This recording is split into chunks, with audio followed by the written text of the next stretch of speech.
everyone, Bitey here to cover a game jam, the 2-Minute Jam 2, specifically brought to you by the Haunted PS1.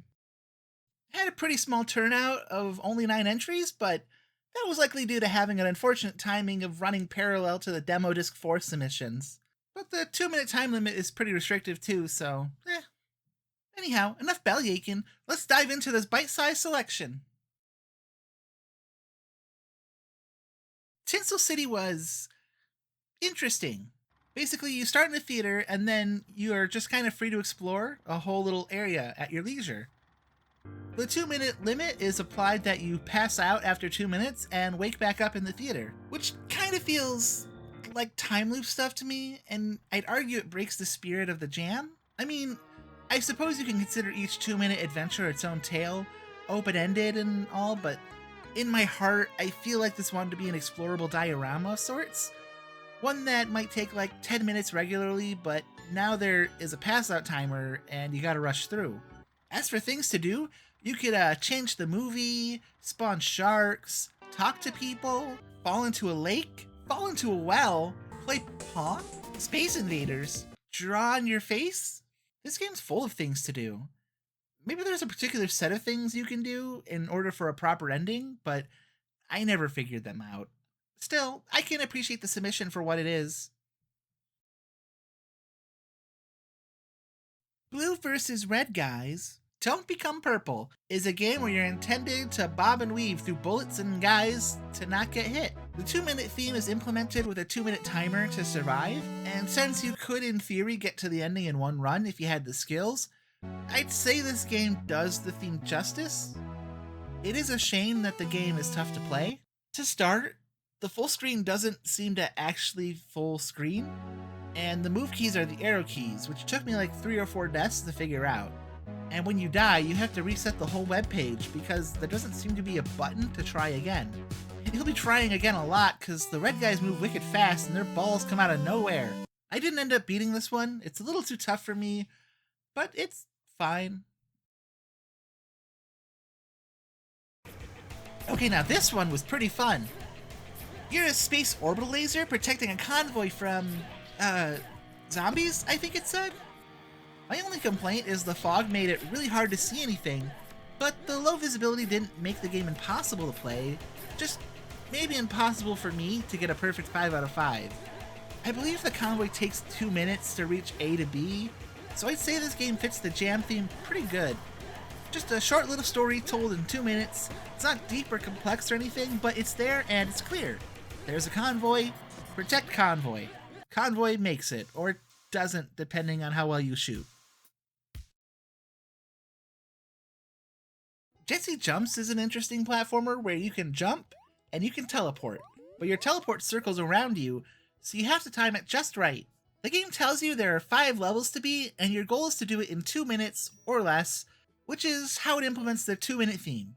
I think it's a solid way to go about it, as even with all my mistakes and death, I beat the game in like 2 minutes 11 seconds. I was sort of expecting the game to be over when I reached the 2 minutes, but it just kept going, and I appreciated letting me finish the levels at my own pace.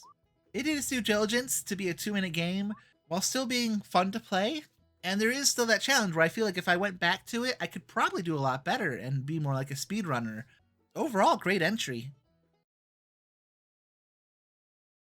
Is Kobold an actual Atari ROM someone made for this? I mean, that'd be pretty neat. The game itself is super simple.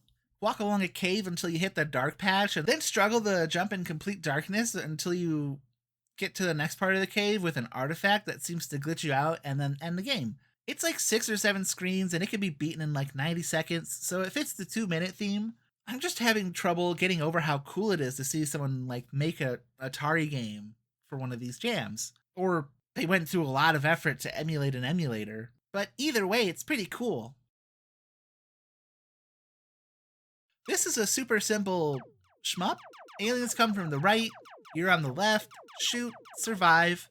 Played for about 2 minutes just to see if the game would end or do something different, and it doesn't. It's technically infinite, it seems, so I'd say this doesn't really adhere to the theme. But this is a seemingly new developer, still using stock assets to get their feet wet, and if this game jam helped push them to make art, then I'm happy they submitted it. Sakura Sprint could technically be an infinite platformer as it's procedurally generated, but there is a strict 2-minute time limit to get as far as you can, which is then put on a leaderboard if you can get high enough. And I managed to beat the dev my first try, and I was feeling really proud about that until I realized the maps were generated each time. And then I thought maybe I just got a really easy map. I played about like 4 or 6 times until I got a really easy one that allowed me to get to 100. If you decide to check this one out and you can manage to beat my score, let me know. The platforming part isn't hard, but those spikes are real sensitive. I enjoyed this entry a lot, even if the leaderboard score feels partially due to luck rather than skill. This game is pretty tight. Only a 1-minute timer, and you get very little time to mess about. I didn't make it my first run because I was struggling with the controls, trying to figure out how to move, how to make the camera look around, before settling that it just couldn't. But once you grasp the controls and what the game's asking of you, it's a serviceable little treat. Gliding through Tron-like halls, collecting keys, unlocking new areas. Ghosts? Whatever this is. Is that a frog? And then the final area has lights? What a ride! But that 1-minute timer, even if you included my death, absolutely has this game adhering to the theme. Good job on this one. To be honest, I was hoping for more stuff like this when starting this jam. Haunted horror stuff. In this game, it's just you watching like a tape and recording any anomalies you see, which, of course, begin to happen very fast because we only got 2 minutes here. But then the boy comes on screen and starts messing about, and he's kind of chill. The game said it required a microphone, but I'm not sure for what. Maybe it was just to plant the idea that I might need it. The fear to make noise, or maybe you need to make noise to startle the boy. I tried doing that when he was just standing there, though it didn't feel like it helped. Speaking of things that weren't clear on their use in game, marking the anomalies. I don't know if it mattered that you kept track. I played an analog horror game recently that had a similar vibe where it was less about the mechanics and more about like the atmosphere. And while the boy is kind of silly once he starts just hanging out on screen, the build up to that is pretty good tension. Eventually he takes the tape, I think, and then reverse rings himself out of there.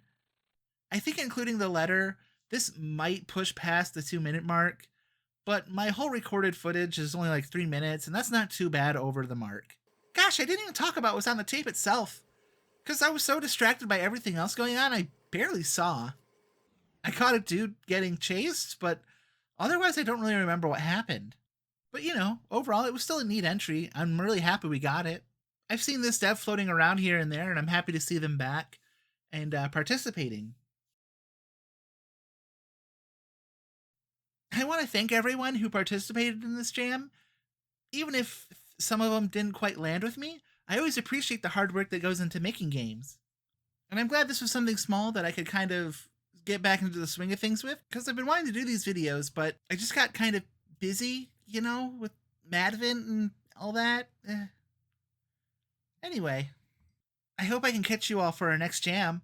Until then, I gotta go help out Scully get the demo disc ready. Keep dreaming!